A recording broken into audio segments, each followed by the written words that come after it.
free. Subscribe our channel and click the bell icon so that you will get update with our latest video. A French mountaineer has described how she was forced to abandon her weak and ailing climbing partner in order to be rescued from one of Pakistan's most deadly Himalayan mountains. Elisabeth Revol told AFP news agency that Polish climber Thomas Makiewicz's health worsened as they descended Nanga Parbat, nicknamed Killer Mountain.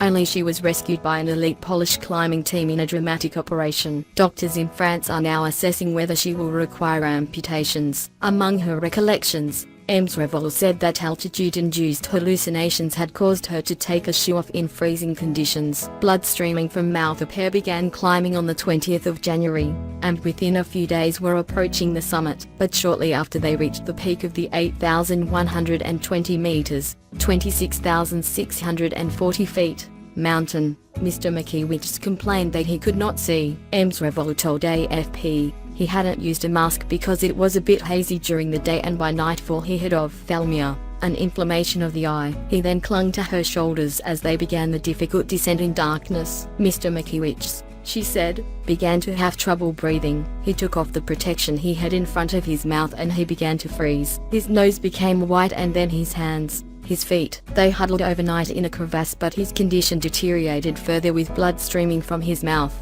a sign of a buildup of fluid in the body, the ultimate stage of acute altitude sickness. Barefoot after hallucinations, she sent several messages for help and was told by rescuers to go down to 6,000 meters. She then left Mr. Makiewicz behind. "It wasn't a decision I made, it was imposed on me," she said, thinking that help would arrive quickly. Ms. Revol left without carrying a tent or a duvet. When rescuers did not turn up, she was forced to spend another night in a crevasse. She heard helicopters, but because of the strong winds, they could not reach her. Fearing that she would have to spend another night there, Ms. Revol began a final descent, with wet gloves and frozen feet, and managed to reach one of the rescue teams. She was flown to hospital in Islamabad and then on to Switzerland, before being transported across the French border. Doctors in the Haute-Savoie region of eastern France are now assessing whether she will require amputations to her hands and left foot due to frostbite.